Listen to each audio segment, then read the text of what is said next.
Hello! Ngayon gagawa tayo ng fresh lumpia. Ito ang mga sumusunod na ingredients. Mixed vegetable stir fry. Meron siyang bean sprout, cabbage, and carrots.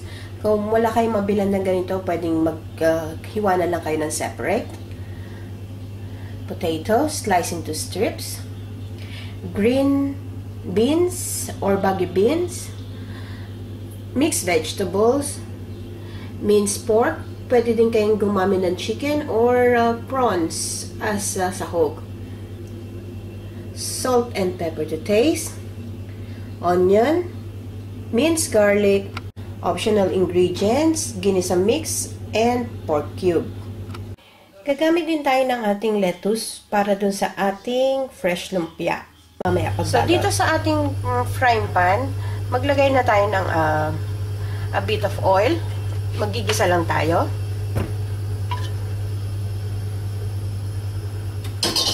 So, painitin lang natin. So, mainit na itong ating oil. Magsatay na tayo ng garlic.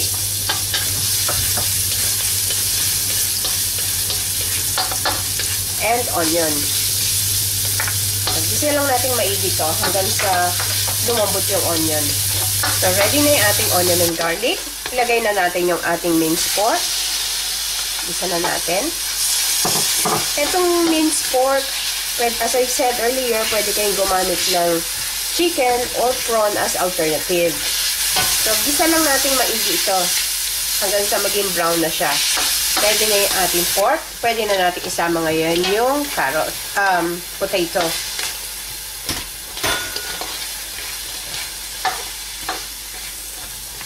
At yung ating mixed vegetables.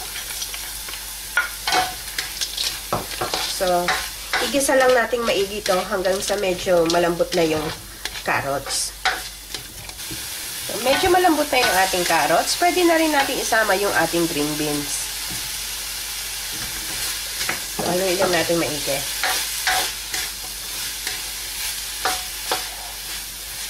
Pwede na rin natin ilagay yung ating pepper.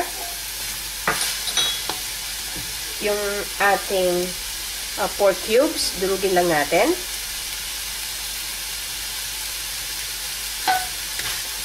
Then, continue lang natin yung paggisa. Pwede na rin natin ilagay yung ating mixed stir fry. Then, haluin lang natin maigi. So, pwede na rin natin ilagay yung ating ginisa mix. And, yung salt. So, yung salt, depende sa panlasa nyo, according to your taste. So, tikman nyo na lang. So, gisa lang natin ito ng konti hanggang sa maluto yung ating vegetable. So, ready na itong ating vegetable and okay na rin sa akin yung panlasa. Okay na sa akin yung alat. So, pwede na natin itong i-switch off from the heat and let it cool down before we proceed to our next step. Here are the ingredients for the lumpia wrapper. So, water, plain flour or all-purpose flour, eggs, pinch of salt, and so dito oil. Sa ating bowl, i-beat lang natin yung ating egg using a wire whisk. I-beat lang natin maigi. And then, isama na natin yung ating water, yung ating cooking oil, yung salt. So, well mixed na yung ating mixture. Sama na rin natin yung all-purpose flour. Then, mix it well. Mix lang natin maigi hanggang sa matunaw na thoroughly yung ating flour. Make sure na walang mga lumps. Pwede nyo ding i-drain yung ating mixture para siguradong walang lumps. And this one is ready. Para naman sa ating fresh lumpia sauce, ito ang mga ingredients. Water, brown sugar, soy sauce, cornstarch dissolved in water, minced garlic, chopped nuts, and pork cubes. So, dito sa saucepan, ilagay lang natin yung water, yung ating pork cubes, soy sauce, yung ating brown sugar, And then, pakuluin lang natin to hanggang sa matunaw din yung pork cubes. Pwede din natin i-add yung ating minced garlic.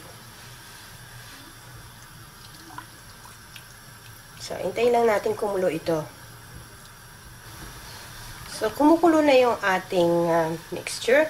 Pwede na natin i-add slowly yung ating cornstarch hanggang sa lumapot. So, dahan-dahan lang. Depende sa desired na lapot na gusto nyo.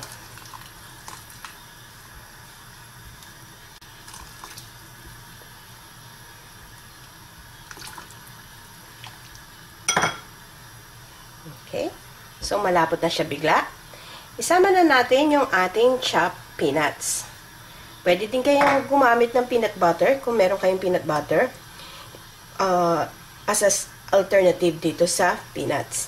So, ready na ito. Pwede na natin dito sa ating pan, nag-drop lang ako ng oil. Konting-konti lang talaga. Then, i-brush lang natin. So, kuha lang tayo ng ating lumpia wrapper mixture. Ilagay lang natin sa gilid. I mean sa center. And then, ikot lang natin.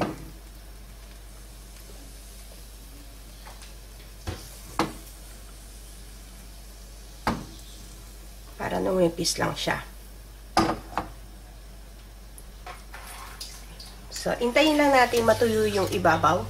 Dapat talagang nasa low heat lang siya. Totally dry na. So, yung gilid, i-loosen up nyo lang ng konti. I-loosen up nyo lang ng konti. Okay. And then, yung plate, brushan nyo lang ng konting oil. So, itaob nyo na ito directly sa plate. So, ayan. Ready na. Pambalot. So, yung ating nalutong lumpia filling, i-drain ko lang siya para ma-remove yung excess oil or water. So, ito na yung ating cooked lumpia wrapper. Kuha lang tayo ng ating lechugas or lettuce. Ilagay lang natin dun sa dulo. Yan. So, yung ating filling, ilagay lang natin sa gitna. So, make sure na cool down yung itong filling para hindi siya mapunit. So nasa sa inyo na yan kung gaano karami nyo gustong ilagay. And then, so nandiyan sa middle, yung bottom, itupin nyo lang ganon. And then, dun sa side, and then, sa side. Na. Ready na. So, eto na ang ating fresh lumpia with peanut sauce. Sana magustuhan nyo itong recipe na ito and share it with your friends. Hanggang sa susunod kong video, magkita-kita ulit tayo. Salamat! Bye!